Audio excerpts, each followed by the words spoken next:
Expor-se ao sol durante alguns minutos para escapar do frio intenso. Por causa disso, 9 trabalhadoras foram demitidas de uma empresa do setor agroindustrial. O caso aconteceu em Forquilinha, no sul de Santa Catarina. Eu e a equipe do Justiça em Movimento fomos até lá para conversar com algumas dessas trabalhadoras. A temperatura dentro da fábrica estava em 6 graus, dentro da fábrica. E o produto nesse dia estava de 3 graus, saindo lá de trás, onde sai, vindo na correia, chegando ao ponto de ser cortado a 3,5, mas quando ele caía na correia, de 3 graus. Aí chamamos um encarregado, botou o termômetro e viu que realmente estava 3 graus. Ele considerou que estava frio demais.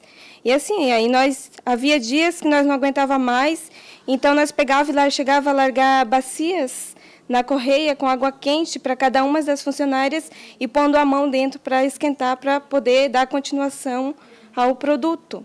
Então, assim, devido a isso, nós havíamos estar se prejudicando cada vez mais, mas nós não tinha como trabalhar se não fizéssemos isso. E falar não adiantava, porque mais do que nós já havia falado, não adiantava.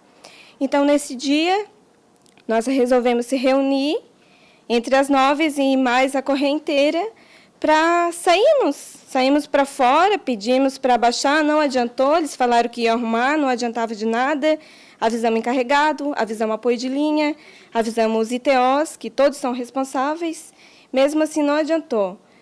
Muitas de nós, assim, inclusive as 9, não aguentaram e saímos para fora, para podermos nos esquentar minutos no sol. E nem esquentamos, realmente nem esquentamos. Eles alegam que nós esquentamos, mas nem chegamos a esquentar no sol quando foi acionado o gerente geral lá, que nós estaríamos fazendo uma greve devido ao frio. Quando a isso, eles nos abordaram e levaram nós para a sala ao lado, e ele, curto, grosso, cavalo, desumano, nem deixou nós falar, nem deixou nós se defender. Só disse que tudo que nós falássemos naquela hora seria pior para nós. E encaminhou nós para o setor pessoal por justa causa. Aí demitiu nós por justa causa e mandou nós procurar nossos direitos. E estamos até hoje, então, procurando nossos direitos. Essa atitude deles é uma atitude para colocar medo nos demais, nos colegas de vocês, para que outras pessoas não reclamem ou não tomem uma atitude como vocês tomaram? Sim, porque naquela época ali o pessoal estava revoltado e foi feita uma votação, né, secreta do sindicato, e eles tinham votado contra a Seara por causa do frio, que eles também estavam reclamando muito, e teve bastante voto, né, contra a Seara por causa que eles faziam greve por causa do frio, e ele botou medo no pessoal através de nós, porque como ele demitiu por justa causa nós, os outros ficaram com medo, e foi aonde que eles se aquietaram, ficaram com medo de ser demitido também por justa causa. Até no dia ele falou, eu falei para ele se ele podia fazer isso aí, né? Botar nós às 9, por justa causa. Ele disse que para ele, o gerente falou que para ele era indiferente. Como saía 9, entrava 9. Para ele não fazia diferença. Ele foi bem grosso mesmo, bem ignorante.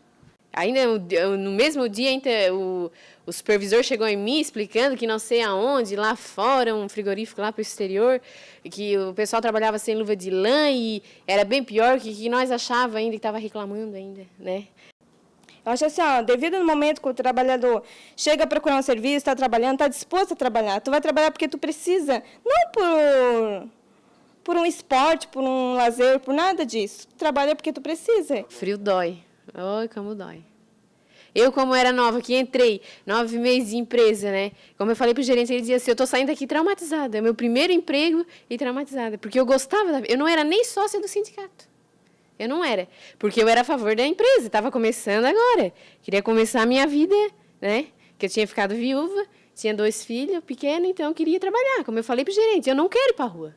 Mas ele fez. Ele disse que tanto fazia tirar 9 e botar 9 no outro dia. E é fácil mesmo. Só porque ele tirou as 9 melhor da correia. Eu tinha 9 meses, mas eu fazia o serviço de uma de 10 que não fazia. Que tinha gente ali com 7, 8 anos de firma, não sabia ir para uma balança, não sabia escolher um peito lá embaixo. E eu fiz. Elas estão aí de cima como eu faço. Para te ver que eu estou trabalhando em outro frigorífico. Tá? Porque a temperatura é bem melhor. A empresa, no começo, fez de tudo para tentar dizer que não era um acidente de trabalho, né? Daí eles me levaram no médico, os médicos comprovaram, não tinham como provar que não era acidente de trabalho.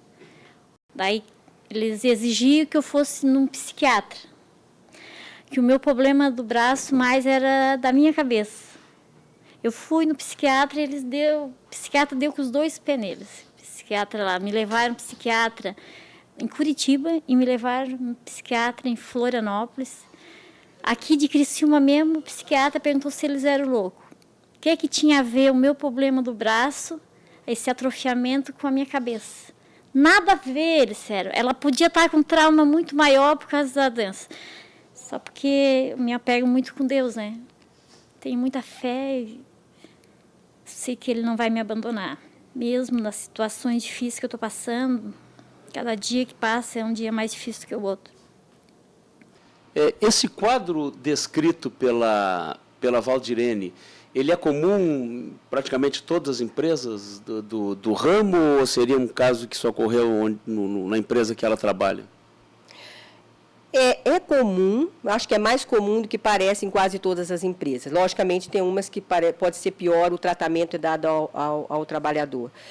Pelo que eu soube, já em várias empresas, é comum que se tenha um descaso pela doença, é comum que se diga que é problema a pessoa não tem problema psicológico, e, na verdade, o que se sabe é que a pessoa acaba tendo problema psicológico pelo problema que é causado fisiologicamente, ela acaba, coitada, ficando numa situação que tem problema psicológico. É comum que as empresas não reconheçam a doença, né? Então, eu acho que é mais comum, como para todas as empresas, não é um caso isolado, não. Como o Estado deve agir na prevenção desses danos, muitas vezes irreversíveis à saúde dos trabalhadores? A solução seria impor indenizações financeiras mais rigorosas? Confira o que dizem especialistas logo após o intervalo no nosso último bloco.